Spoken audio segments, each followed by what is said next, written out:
Bismillahirrahmanirrahim. Assalamualaikum warahmatullahi wabarakatuh. Halo anak-anak, bagaimana kabar anak-anak hari ini? Semoga semuanya dalam keadaan sehat ya. Dan untuk yang sedang sakit, ibu doakan semoga lekas diberi kesehatan agar bisa mengikuti pembelajaran dengan sehat.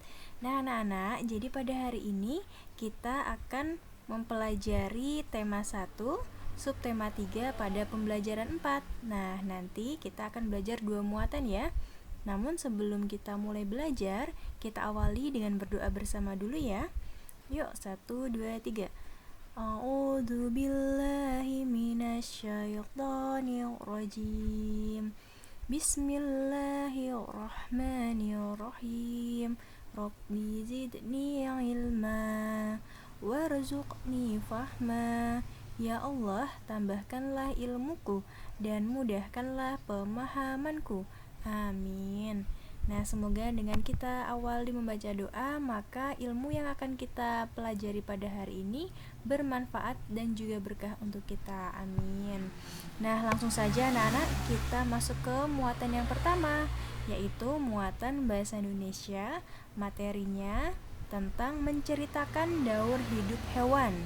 Nah, dari materi ini nanti anak-anak tujuannya adalah agar anak-anak bisa memahami daur hidup dari hewan yang akan dijelaskan.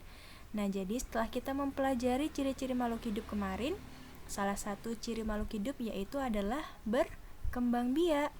Nah, hewan berkembang biak dengan cara yang berbeda-beda. Nah, berikut ini adalah cara berkembang biak hewan. Yang pertama adalah vivipar, atau artinya adalah berkembang biak dengan cara beranak. Lalu ada ovipar. Nah, artinya adalah berkembang biak dengan cara bertelur. Dan yang terakhir adalah ovovivipar.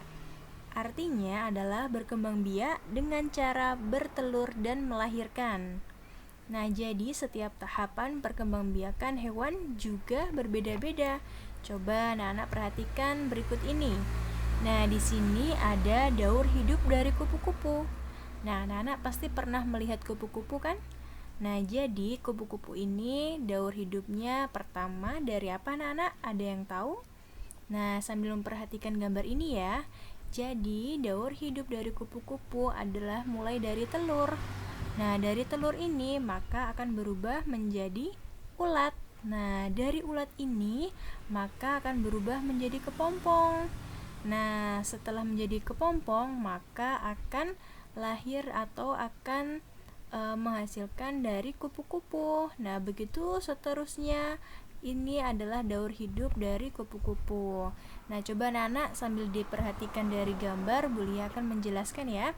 Setelah beberapa hari, telur kupu-kupu menetas menjadi ulat. Nah, sambil diperhatikan ya. Ulat memakan daun-daunan sehingga tubuhnya menjadi besar. Nah, ulat mencari tempat untuk berdiam diri dan membentuk kepompong. Maka setelah itu, kepompong berubah menjadi kupu-kupu. Nah, begitu seterusnya itu adalah daur hidup dari kupu-kupu. Nah, selanjutnya perhatikan gambar berikut ini. Ini adalah daur hidup kata. Nah, sambil memperhatikan gambar akan Bu Lia jelaskan ya. Sama seperti kupu-kupu, kata juga memiliki 4 tahapan daur hidup. Mulai dari telur. Lalu dari telur berubah menjadi berudu. Nah, berudu ini biasa kita sebut dengan kecebong ya. Nah, dari berudu maka akan berubah menjadi kata muda.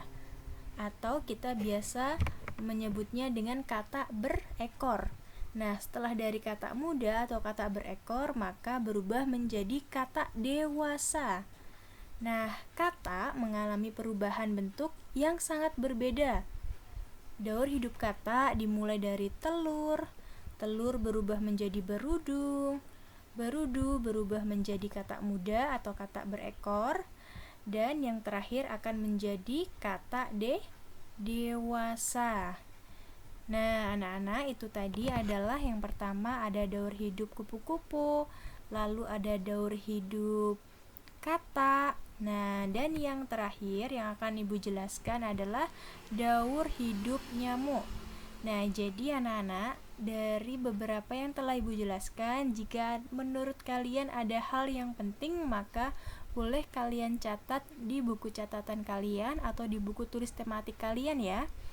Nah, lalu selanjutnya, daur hidup yang terakhir yang akan Ibu jelaskan adalah daur hidup nyamuk. Nah, daur hidup nyamuk dimulai dari telur.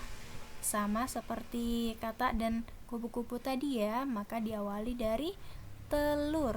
Nah, telur nyamuk berada di atas air. Ketika sudah menetas, telur menjadi jentik-jentik.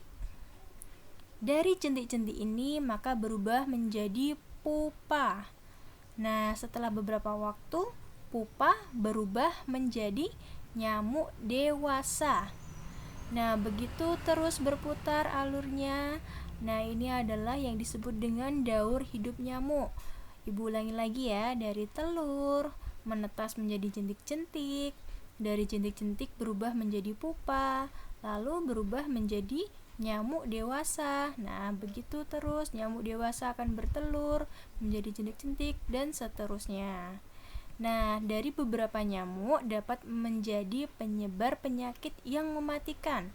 Jadi anak-anak kalau misalkan ada nyamuk boleh untuk dimatikan ya. Nah, misalnya dari penyakit yang ditimbulkan oleh nyamuk ini adalah demam berdarah.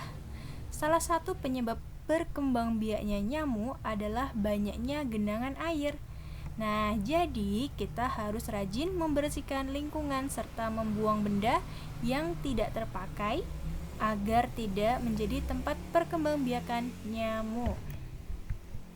Nah, tadi telah Ibu jelaskan dari perkembangbiakan hewan ada 3, lalu ada daur hidup hewan, ada kupu-kupu, ada kata, dan juga ada nyamuk. Lalu anak-anak sekarang untuk muatan bahasa Indonesia ini, Ibu ada beberapa soal untuk kalian. Nah, nanti jika anak-anak masih ada yang belum jelas dengan materi yang telah Ibu jelaskan, anak-anak bisa mengulang lagi video pembelajarannya ya.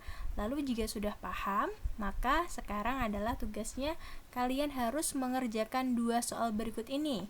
Soal yang pertama adalah sebut dan jelaskan 3 cara perkembangbiakan hewan. Nah, tadi di awal sudah Ibu jelaskan ada 3 cara perkembangbiakan hewan. Lalu, yang nomor 2 adalah jelaskan cara perkembangbiakan hewan kupu-kupu menggunakan bahasa yang mudah dipahami. Nah, kalau tadi Ibu juga sudah menjelaskan daur hidup dari kupu-kupu dengan bahasa Ibu. Nah, sekarang anak-anak kalian menjelaskan perkembangbiakan atau daur hidup kupu-kupu dengan bahasa kalian. Jadi dengan bahasa yang kalian pahami. Jadi bebas anak-anak menjelaskannya seperti apa, tapi secara runtut ya, untuk menjelaskan daur hidup dari kupu-kupu. Nah, jadi anak-anak, itu tadi adalah penjelasan materi kita dan juga penugasan untuk muatan bahasa Indonesia. Nah, terima kasih anak-anak sudah menyimak video pembelajaran kita pada hari ini. Semoga ilmunya bermanfaat ya. Nanti kita akan lanjutkan ke muatan yang kedua. Nah, dari Ibu sekian dulu anak-anak. Terima kasih. Wassalamualaikum warahmatullahi wabarakatuh.